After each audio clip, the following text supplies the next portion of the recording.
Hello, welcome once again to Lehto's Law. I'm Steve Lehto. I've done a couple of videos recently talking about shoplifters and also stores they ask to see your receipt before you leave the building.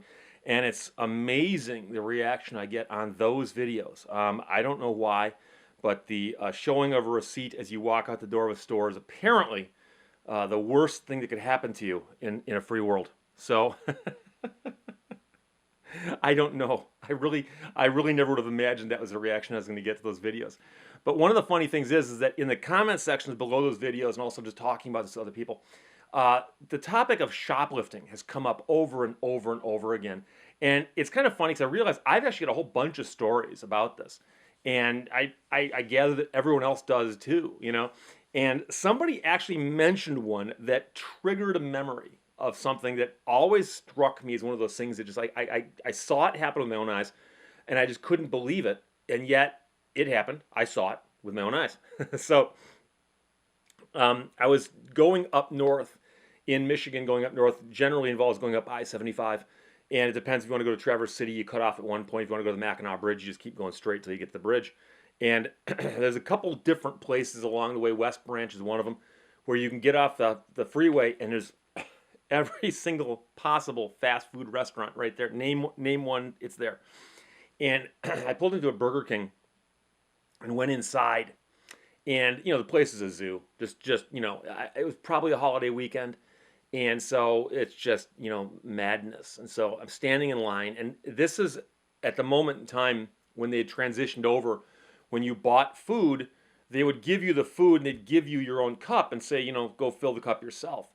And now it's an interesting thing they did when restaurants started doing that, because they let you know that if you are on the premises, you can refill that cup. And so, in essence, you can drink as much as you want out of that one cup.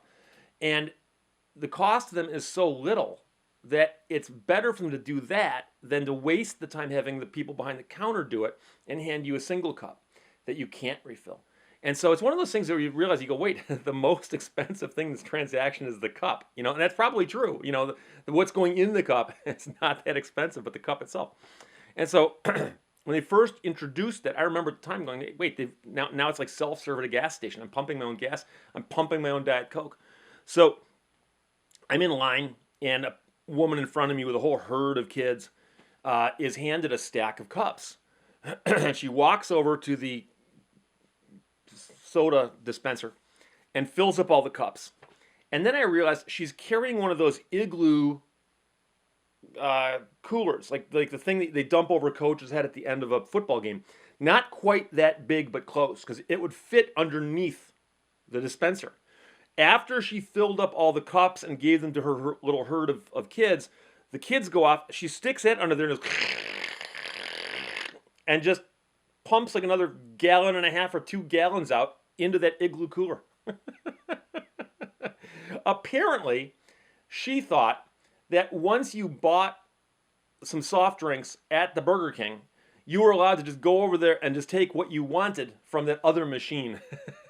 So they're looking at it going, that can't be what they want you to do. But nobody stopped her. And, it's one of those things where you wonder, like, if they had seen her, would they have stopped her? Because some manager's probably thinking, like, well, instead of getting 3 cents worth of syrup, she got 5 cents worth. I don't know. But that to me was always the one where I'm like, I wonder if she thinks that's wrong, or if she's just doing that because she just knows she can get away with it. There's a grocery store that I know of that I used to frequent quite a bit. And it was a higher end grocery store. They had a lot of nice stuff there. The place is clean. Things cost a little bit more, but it was a nicer grocery store. And there was a produce section that had grapes in it. And I went back there one day, and the funny thing is that oftentimes, if you are there's one in particular that was in a neighborhood that had a lot of people in it who were of the demographic above me age-wise. It's my nice way of saying older people. And they would often be over there checking the grapes. They would see a bunch of grapes, and they wonder, are those grapes any good? And they take one and taste it. Not quite. They take one of these grapes. Not quite. Then they reach back here and they pick up another batch and they take one. Not right. And you'd see them doing this, and I'm sure if you asked them, are you going to pay for those grapes? They go, no, I'm just checking to see if they're good or not, because if they're not good, I'm not going to buy them. So one day I went back there, but that's not what was happening. I go back there and there's no grapes. No grapes. So I see a guy who's walking around. He looks like he could be the produce manager, if there is such a role. And I say, excuse me, sir, there's no grapes. I go, are there grapes, or are you guys out? He goes, oh no, I'm sorry, hold on. And he runs in the back and he gets some grapes. He brings them back out, and he goes, here you go, brand new, fresh off the truck grapes, because they come on a truck. That's where grapes come from. And I made the joke, and I said, at least these haven't been picked over by people who are testing the grapes. And he goes, oh, and he makes the sound that only Marvin could make in Hitchhiker's Guide to the Galaxy. Just, oh. And I go, why? And he goes, the grapes aren't the problem. I go, what is the problem? And he goes, the olives. And he points, and they have this little cart. And the cart, it's about the size maybe of oh, shoot. It's about the size of the shelf behind me here, but it's twice as deep, maybe 3 times as deep. And it's got little, how do you want to call them, little containers that have different kinds of olives in them. And you can go up, and it's got a sneeze guard over it like it's a salad station. And you go up to it, and you can pick up a thing, and you can get some grapes and put them in a little container and take them and buy these, or grapes, olives, and you can buy these olives that come out of these little trays. And the guy goes, almost every day, he goes, I see somebody walk over there, scoop out an olive, eat it, take the pit out, and put the pit back in the tray they just got the olives out of. And he goes, and the second they do that, we got to dump out the whole thing and put out a whole new thing. I go, how often? He goes, about once a day. And he goes, and those are just the ones we see. Now, I'm not a big olive eater, so it didn't really affect me. But I remember thinking, like, oh my God, that's stuff people put up with. I actually had a friend who was this is not shoplifting, but it's a funny story. She worked at a clothing store at a mall, 12 Oaks Mall, for those of you in Michigan. And she used to tell me crazy stories about things that happened in her store. And she said one day she walked by the dressing rooms where there's a mother and her little boy, and the mother was trying on things in the dressing room. And as she walked by, she saw the little boy with his pants down facing the corner of the dressing room, just taking a whiz. And the mom was standing there kind of like, oh, you know, when you're done, pull your pants up and we'll go. You know, so I mean, crazy things happen when you invite the public into your place of business. But we'll get back to shoplifting. So somebody had mentioned seeing people eating in the aisles at the store. You know, you see somebody pushing a big shopping cart full of stuff, and they're just eating something out of the bag or the, you know, box or whatever it is. And you wonder, do they really take the wrapper up and pay for it? I mean, I know some people do, but I'm sure that some people go, you know something, who's going to miss that, you know?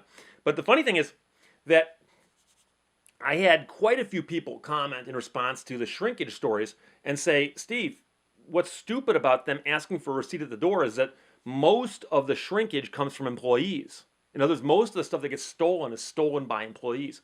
And I don't know if that's true or not. I didn't do any research on it, but I don't know if anybody else has either.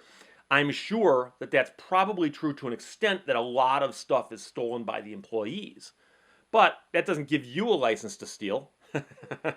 However, the idea of the employees stealing reminded me of the story. I mentioned years ago I worked at a gas station. I drove a tow truck. And there was a brief period of time where I actually worked as the cashier at a gas station that was one of the first ones to go self-serve on Woodward Avenue. And this is about 1980.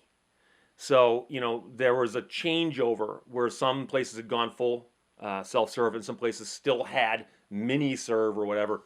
They come up, pump your gas. But anyways, and one day I came into work, and the station's open 24 hours a day. So I came into work, and there was something going on. I mean, there was police cars. The manager was there.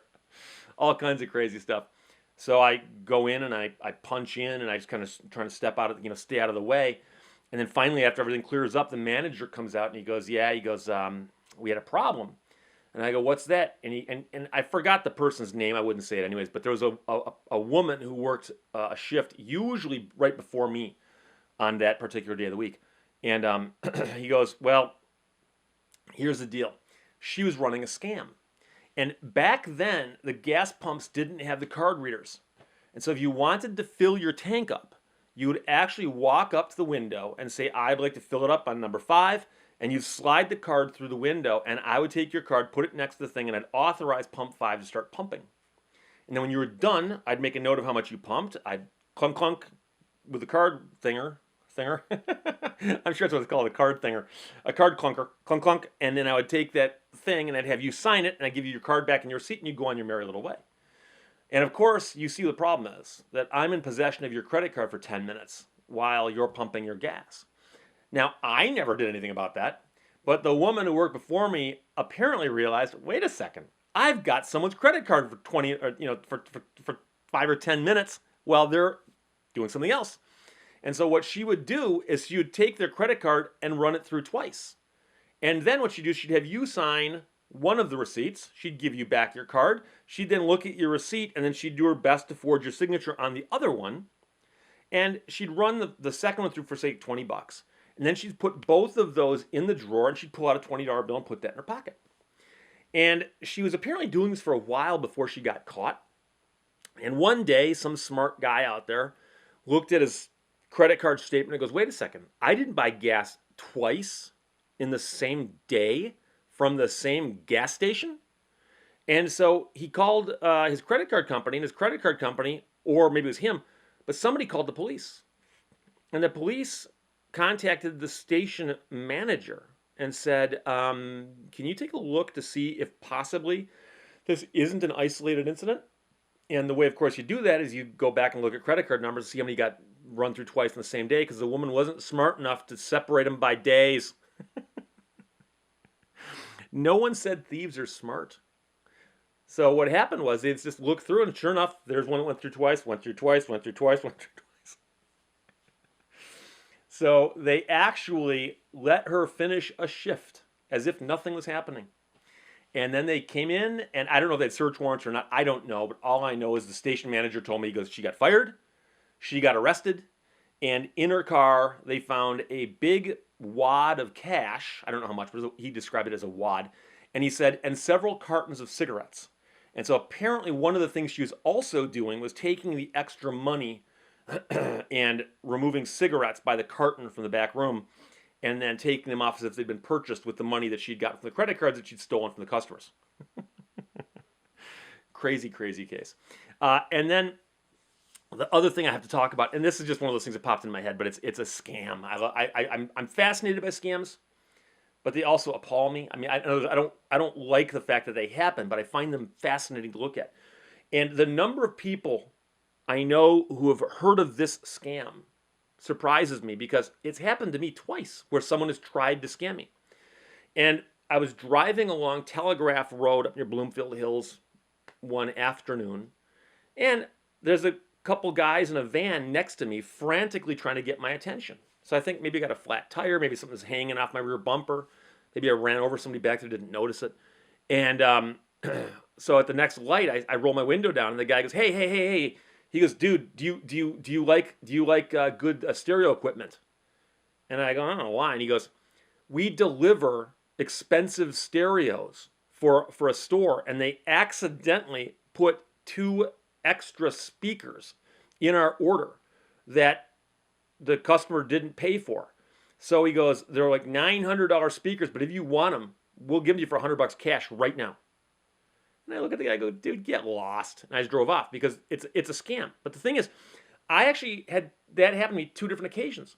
And I was talking to a friend of mine, and I go, that's the dumbest scam ever. And he goes, and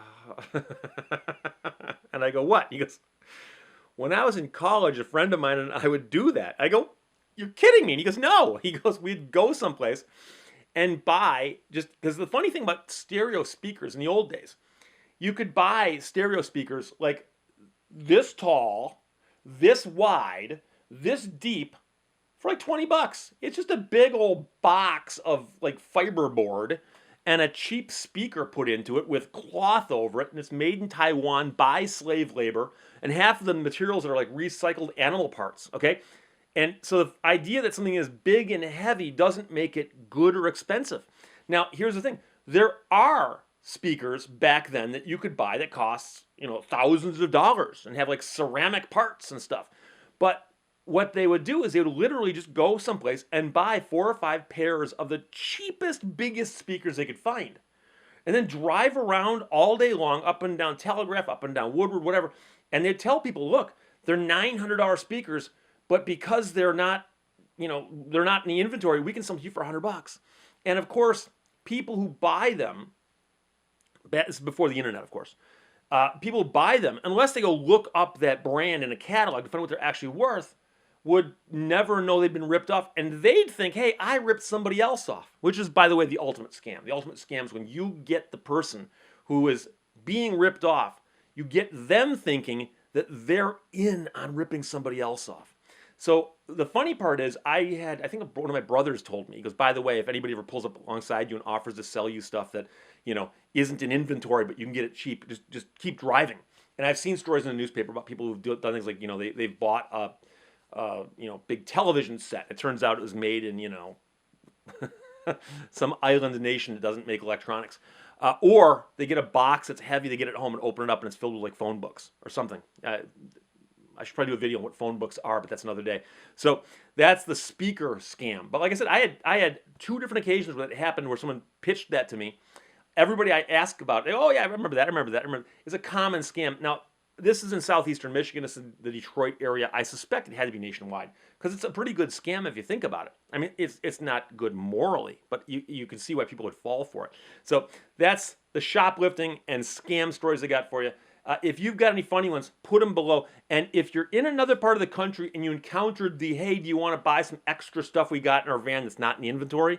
Put that below too, because I'm curious to know if that was in other parts of the country. Questions or comments? As always, below. Talk to you later. Bye-bye.